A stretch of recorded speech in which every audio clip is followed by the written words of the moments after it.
My parents told everyone I was lazy while I worked 3 jobs to support myself, so I sent them an invite to my mansion with a $0 check framed inside. You ever get so tired your bones hurt? That was me at 22. Working 3 jobs, barely sleeping, and still somehow labeled the lazy one in the family. I wasn't drinking. I wasn't partying. I was stocking shelves at 4 a.m., delivering groceries till 2 p.m., then closing up at a local bookstore 5 nights a week. My idea of fun was passing out with my shoes still on. But to my parents, I was just slacking. Why don't you just get a real job? Other people your age already have cars. Your cousin Jordan just made assistant manager. You're still doing shifts at a gas station? They never asked why I was working 3 jobs.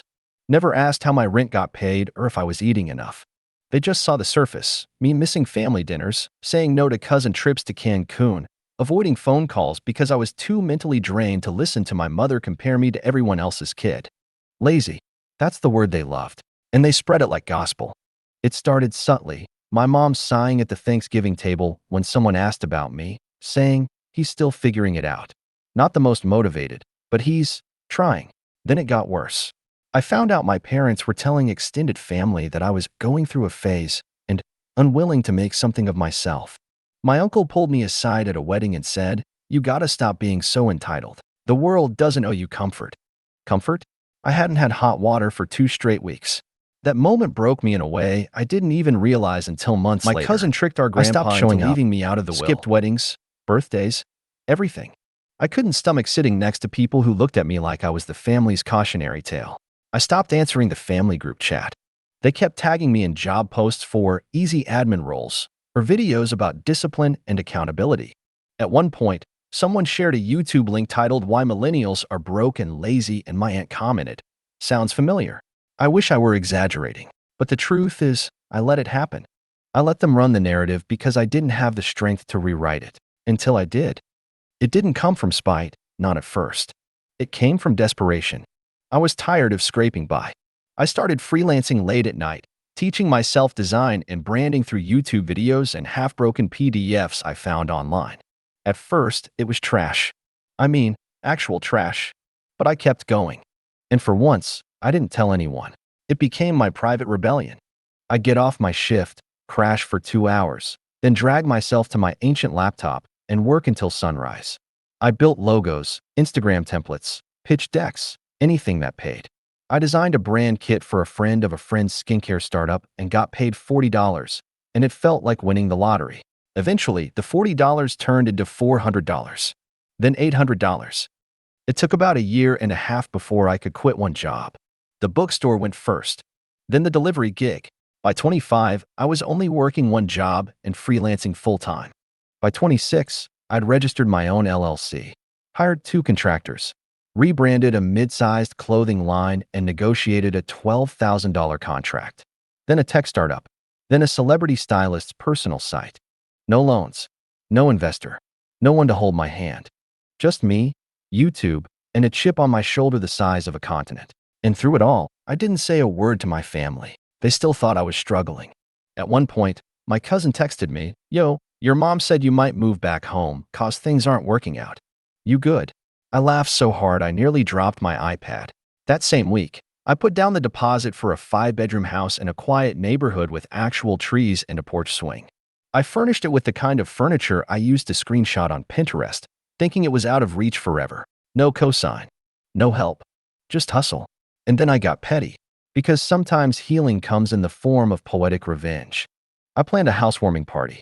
I printed fancy invitations with gold foil and everything, full-blown elegance. I mailed them to every single family member, including the ones who hadn't spoken to me in years. Each envelope came with a personalized note and a tiny, professionally framed $0 check. No explanation. Just, thank you for the inspiration. I knew it would confuse them. That was the point. My mom called within 2 days. "What is this?" she asked. "A housewarming invitation." And the check, just a reminder. She got quiet. "We didn't know things were going so well for you. You never asked." I hung up before she could respond. The party was coming up, and whether they showed up or not, I was ready. Not just to show off the house, but to reclaim my story. The housewarming was set for a Saturday afternoon, 3 p.m. sharp. No RSVP required. I didn't even give a dress code because I wanted the surprise to hit even harder. If they rolled up in jeans and casual tees expecting a dingy apartment or some sad little rental, they were going to be in for a ride. By noon, the place was spotless. My assistant, yes, I had one now, had coordinated catering, music, and even someone to casually manage the front door. My best friends were already at the house helping finish up. We'd stocked the bar, laid out hand-lettered name cards on the snack table, and put out Polaroids of the house through its renovation, from broke guy with hand-me-down couches to grown adult with custom oak cabinetry. I stood out front waiting, heart hammering, but calm. Then the cars started rolling in. First was my Aunt Deborah. She pulled up, saw the circular driveway, and literally got back in her car to recheck the address. I could see her mouthing, "This can't be right." When she finally got out, she looked at me and stammered, "I thought you were still renting that studio above the laundromat?" "Nope," I said, handing her a mimosa. "Welcome to my place." Her eyes scanned the front porch, the polished windows, the landscaped hedges. She looked like someone had hit her in the face with a satin pillow of confusion. One by one, they came. The cousins, the uncles, the family friends who hadn't seen me in years and came mostly for the food. And with each arrival, the same expressions: shock, confusion, barely contained envy wrapped in half-smiles. My parents were the last to arrive, and I knew they'd planned it that way. Always the dramatic ones, hoping to make an entrance and take control of the atmosphere. Except they walked into a space that already had its own rhythm. Mom came in wearing her nice event dress. Dad wore his tucked-in polo and that same tired look of skepticism he'd been giving me since high school. The moment they stepped into the house, the air shifted. My mom stopped just inside the threshold, scanning the vaulted ceilings, the curated art wall, the sleek kitchen in the back. My dad, ever the man of logic, was quiet, calculating. "You did all this?" my mom finally asked. "Yep. And you bought this?" I own it outright. They didn't respond immediately. My dad gave a single nod, the kind people do when they're trying to hide that they were wrong. My mom opened her mouth like she was going to ask how or when, but then she saw the invitation framed on the mantelpiece, the one with the $0 check. She walked up to it like it was radioactive. "I don't understand," she said. "You called me lazy," I said, loud enough for nearby relatives to hear. "You told people I was wasting my time. Said I didn't have what it takes. And when I was working 3 jobs, all I heard from you was that I was doing everything wrong." My dad cleared his throat. "We were trying to motivate you." "No," I said. "You were trying to mold me into something I wasn't. And when I didn't fit, you gave up on me. So I made it without you." The room had gone quiet. Even the cousins stopped fake laughing near the cheese tray. I stepped forward. "You know what the worst part was? You never once asked me how I was doing. Not when I was sleeping in my car between shifts. Not when I worked 6 days straight with a fever. All you saw was that I wasn't successful by your standards. You made me the family example of failure." Mom looked stricken. "We didn't know." "You didn't want to know." Silence again. And then someone clapped. It was my cousin Lila. Quiet, artsy, always kind of off to the side. She raised her glass and said, "To making it anyway." Others joined in, one by one. A few awkwardly, a few sincerely. But the moment belonged to me now. I smiled, honestly, for the first time all day. The rest of the afternoon was a blur of bittersweet reunions and whispered conversations. Some relatives pulled me aside to apologize. Others tried to give me advice now, as if I needed it. And a few just wandered the halls, probably trying to see if they could spot anything cheap. But I didn't care. I'd built this. Alone. Not with money from my parents. Not with favors or handouts. Just sheer, unrelenting determination. And as I stood out on the balcony with a drink in hand, watching the sun dip behind the hills, I realized something. They couldn't take this away from me. Not with words. Not with rumors. Not with silence. I'd built my own story, and now they had no choice but to read it. After the party, the house was quiet again. Empty wine glasses sat like trophies on counters. Half-eaten desserts still clung to their trays. My friends offered to stay and help clean, but I waved them off. I needed the stillness, needed to let the dust of that day settle in my chest. Because even though I smiled and soaked in the praise, a part of me still ached. When you've spent your whole life being told you're not enough, even your victories feel suspicious. Like maybe you cheated. Maybe you got lucky. Maybe they were right, and you just slipped through the cracks. I stood in the kitchen, remembering how I used to hide in the supply closet at my gas station job and cry. Quiet, angry cries. The kind where your throat gets raw because you're trying not to make noise. Back then, my only goal was to survive. Just to get through one more month of rent, one more shift, one more rejection from a parent who would rather believe I was lazy than admit I was hurting. It's hard to explain what that kind of pain does to you. It doesn't just scar you, it shapes you. It becomes the lens you view yourself through. It makes you question every compliment, every small win. You start to believe you have to earn kindness. That rest is weakness. That the only way to be loved is to be better than whatever version of you they created in their heads. That night, I sat on my bedroom floor with a glass of water and my old notebook, the one I used to jot goals in when I was working those brutal shifts. It was full of scribbles like, save $200 this month, figure out how to invoice. Don't cry today. And one, in all caps, underlined twice, make it big enough they have to notice. I had. But now what? The fallout from the party came fast. First, a text from my dad. You didn't have to embarrass us in front of everyone. Then my mom. We were just worried. You took it too far. Too far. For years, they dragged my name through every living room and barbecue. They let me be the family joke. And now that the joke had flipped, suddenly I was the one who went too far. I didn't reply, but I saw it for what it was, damage control. They weren't sorry for what they did. They were sorry they didn't get to control the narrative. That's how it always was with them. Even when I was a kid, every time I tried to express a feeling, it was met with shutdowns. Don't be dramatic. Why are you so sensitive? You always make things about you. So I learned to bottle things. To perform being fine. Even when I wasn't. The lazy label didn't hurt just because it was unfair. It hurt because it erased everything I was doing to survive. It turned my resilience into failure. It mocked my exhaustion. And worst of all, it came from people I was supposed to trust. A week after the party, my sister reached out. She hadn't said much at the event, kept to herself, avoided eye contact. But her message was different. I'm sorry we didn't defend you. I knew it wasn't true. I just didn't know how to say it without making mom mad. I stared at the screen for a long time. That was the first real apology I'd gotten, and it cracked something open in me. We talked for hours that night. About our childhood, about how the pressure to be good made her silent, about how our parents turned every misstep into a referendum on our worth. She told me she'd always admired how I kept going, even when everything was stacked against me. I cried. She did too. It was the beginning of something healing. Not perfect, but real. The next time the family tried to throw a get-together, I didn't go. I didn't make a big show about it. No angry texts. No snide remarks. Just silence. A few weeks later, my aunt posted something passive-aggressive on Facebook about kids these days forgetting where they come from. I let it hang there, unacknowledged. I didn't owe anyone a performance anymore. I was done begging people to see me. I'd built something. Something that fed me, clothed me, gave me peace. Something that didn't require me to explain, defend, or prove anything. I wasn't lazy.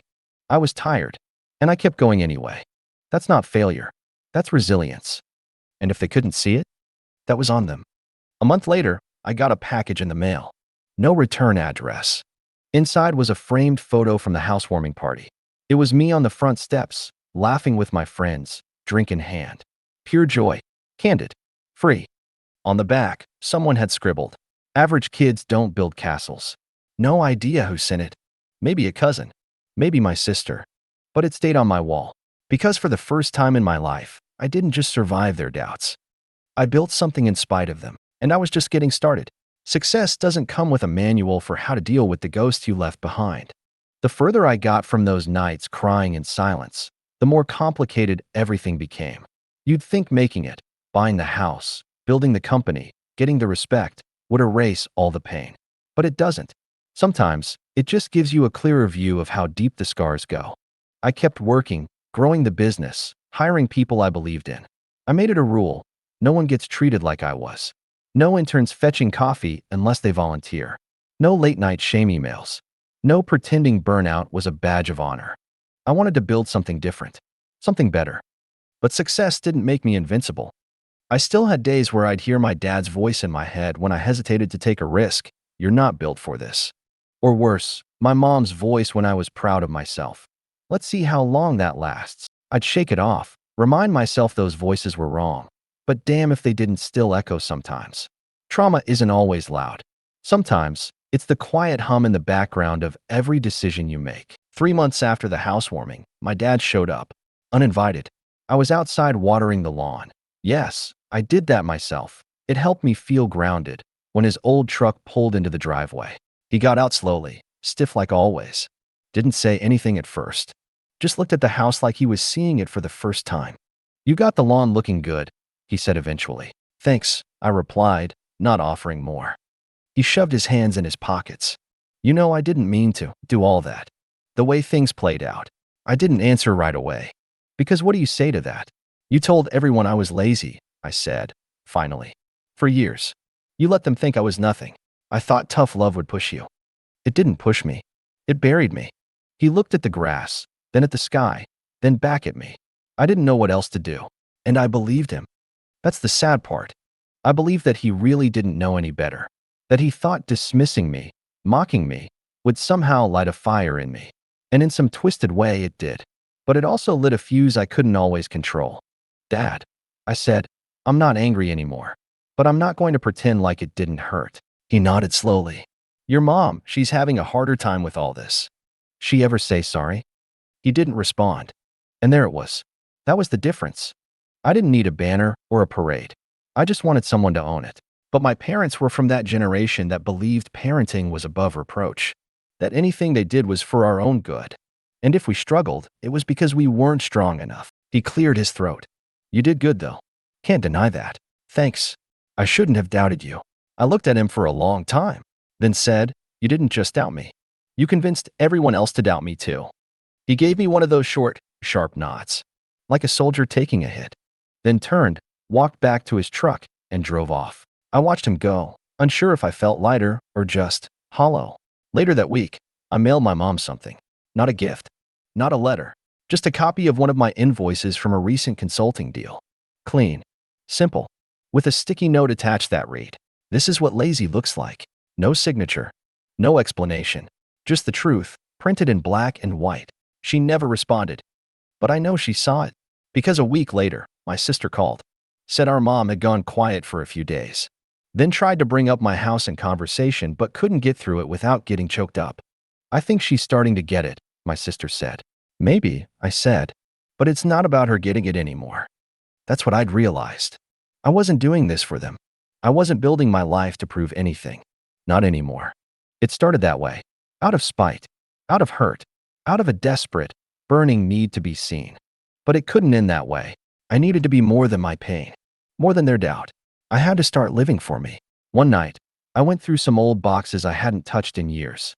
Found journals from my early 20s, pages full of anxiety, imposter syndrome, bitterness.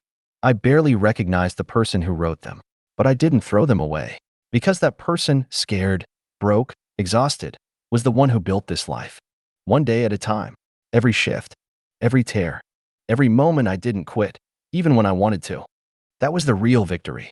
And no house, no paycheck, no applause could ever top that.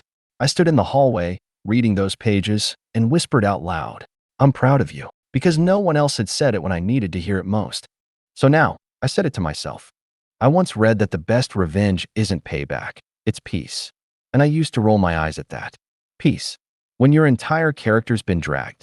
When you've spent years being treated like a disappointment wrapped in debt. But I get it now. Because peace doesn't mean forgetting what happened. It means it doesn't own you anymore. And that's where I was now. The business had grown faster than I could have imagined. I had a small but powerful team. We weren't flashy. We didn't post about grind culture or run obnoxious ads. We just delivered. And clients noticed. That meant more contracts. Bigger numbers. A sense of stability that didn't feel like walking a tightrope anymore. I bought a second property, smaller, closer to the city. A place for weekend resets and occasional Airbnb income. The old me would have screamed, "You're overreaching." But I learned to trust myself. I wasn't chasing status. I was buying space to breathe. But then came the message that reminded me I wasn't quite done. It was from my cousin. Let's call her Priya. We hadn't spoken much since the mansion invite, but apparently, word had gotten around about my latest contract, a mentorship collab with a major national entrepreneurship initiative. I'd be speaking on panels, mentoring select startups, and helping underrepresented founders gain visibility. She messaged me, "Hey, so proud of everything you've done. Actually, my boyfriend's trying to launch a small app idea. Could you maybe look it over? Maybe feature it in your network? I blinked. This was the same cousin who once laughed when I told her I wanted to run a business, who told people I was pretending to be Elon Musk with a laptop in a cafe, who called my first product launch cute, and now she wanted help? I didn't respond right away. Because here's the thing no one talks about when you finally make it. You have to decide who gets access to the version of you they didn't believe in. A few days later, I replied, "Hey Priya, I'm super booked right now, but tell him to send me a cold pitch through my site like everyone else. If it's solid, I'll reach out." She left me on read, which said everything, because it was never about the pitch. It was about skipping the line. But I don't owe shortcuts to people who only show up when it benefits them. That was the old me, desperate to be liked, to be included, to be enough. The new me had boundaries, and they weren't made of guilt anymore. One Sunday morning, I got coffee with my sister. She was doing better, got out of our parents' house, started teaching part-time, even published a short story. For the first time, she didn't look like she was carrying someone else's expectations on her shoulders. "Mom asked if you'd ever talk to her," she said gently, stirring her tea. I thought about it for a second. Maybe, but not for her sake. My sister nodded like she understood. Because she did. Forgiveness wasn't a door I left unlocked. It was a house I was willing to rebuild, slowly, on my terms. "Do you ever miss the way things were?" she asked. I laughed, not unkindly. I missed the idea of a family, not the reality we had. Silence. Then she said, "That's fair." A few weeks later, I went back to the old neighborhood. Not for nostalgia, just business. I was scouting locations for a youth entrepreneurship workshop I was helping fund. One of the buildings we were considering used to be the grocery store I'd worked night shifts at. It was abandoned now, windows boarded up, weeds curling through cracks in the sidewalk. I walked up, touched the faded brick wall. This was where I'd stacked crates, restocked shelves, and cried in the walk-in freezer during breaks. This was where I'd first said to myself, there has to be more than this. And I'd been right. But the more wasn't just money or status. It was agency. It was knowing that the life I built was mine, that no one could strip it away with a cruel word or a lazy insult. I snapped a photo of the building, then pulled up a new note on my phone and typed, Phase 2, the mansion. I eventually sold it. Not because it didn't matter, but because I didn't need it to prove anything anymore. It was a symbol I'd already internalized. The people who once doubted me now knew what I'd built, and more importantly, so did I. I bought a smaller house, full of light and books and plants I sometimes forgot to water. And in my office, on the wall above my desk, I hung a framed check, $0, signed with my full name, addressed to Mom and Dad. Next to it was a note, not because I owe you, but because I no longer owe your version of me anything. The last time I saw my parents, it was brief. I'd visited my sister, and they happened to be dropping something off. My dad said, "Heard you're doing well." I said, "I am." My mom said, "You've changed." I looked her in the eye and said, "I grew." They nodded. No apology. No praise. But I didn't need it anymore. Because I had something better. I had peace. And it looked a lot like me standing tall in a life I built, finally, entirely, on my own.